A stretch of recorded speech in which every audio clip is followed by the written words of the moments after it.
I am in Paducah, Kentucky, and we're at the Unregistered Baptist Fellowship meeting, and we are with Mr. Paul. Dr. Paul Davis. And you were a friend or a church member with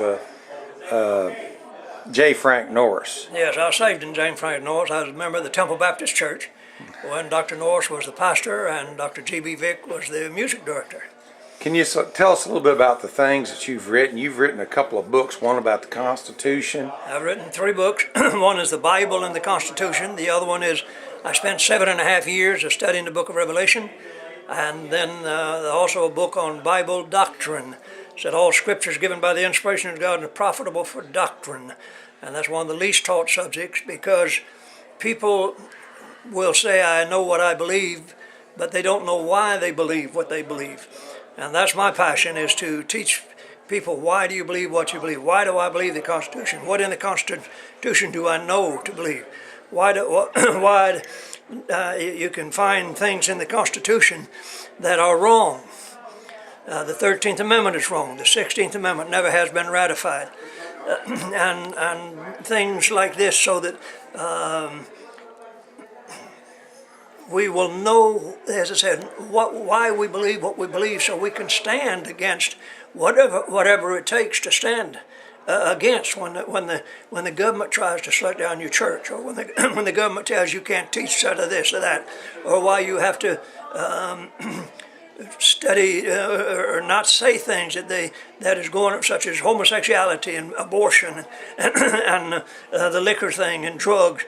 Oh, you can't teach against that. Well, why not? That's what the Bible wants us to do. The book.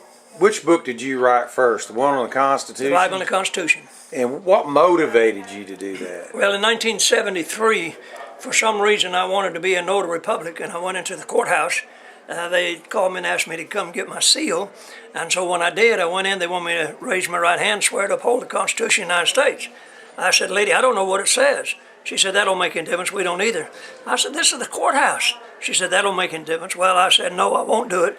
Turned around, went back to my office, picked up a copy of the Constitution, began studying it so that I would learn. And then when I found this verse of Scripture in Matthew 21, verses 15 through 22, where it says, render unto Caesar that's Caesar's and unto God that's God's, I realized after several months of studying that Caesar in America is not a person, but it's a document. It's called the Constitution.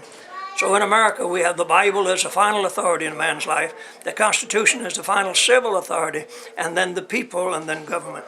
What do you think the spiritual or the economic or social conditions of America is today, and what's going to happen as you see it in prophecy, or what's ahead of us?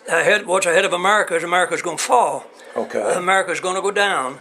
America's going to go into a one world government. America's going to be part of this one world of government. We see it happening today, where the slowly and surely is being taken over, and so therefore people are yielding. They're giving up, not knowing it. They're giving up their freedoms.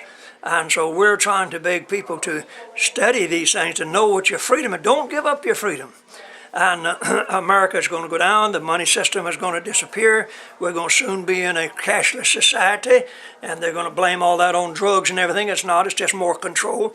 When I sat down with Bob Dole in 1982, or maybe it was in 78, I sat down with Bob Dole in a meeting, and he wanted me to write a definition of the word church, and I wouldn't do it. And he came back, and he said, when we came back a couple of weeks later, he said, I have the definition of the word church now. And I said, what is it? He said, Sunday morning adult worship. I said, Bob, that's the same thing they had in Romania when they arrested Simeon Motz. That's the same thing they had in Bulgaria when they arrested Harlan Popov. And he said, well, we'll just let you fight it out in court. So because Americans do not know the ground that they stand on, and they don't realize the strength of the Declaration of Independence, of how to stand so that we can apply the Constitution, we're losing it because of that very reason. How is the Federal Reserve something good for America? No, the Federal Reserve was started in 1913 by very powerful businessmen, Rockefellers, Rothschilds, Vanderbilts, and Chases. And no, it's a private corporation, just like Sears and Roebuck or J.C. Penney's. and they buy the bills from the United States government for 2.5 cents each, and then sell them back to the American government for the denomination on the outside. The reason John F. Kennedy was shot and killed was because he made a speech in Columbia University stating he was making the most important decision concerning our money in 2 weeks. He had printed already the United States note, and in the state of Texas, when he was down there, he was shot and killed. And the first thing that Johnson did when he got on the airplane was he called the United States note an illegal piece of paper, paid the Federal Reserve off with all the silver that we had, and that's why we have what we call the Johnson coins.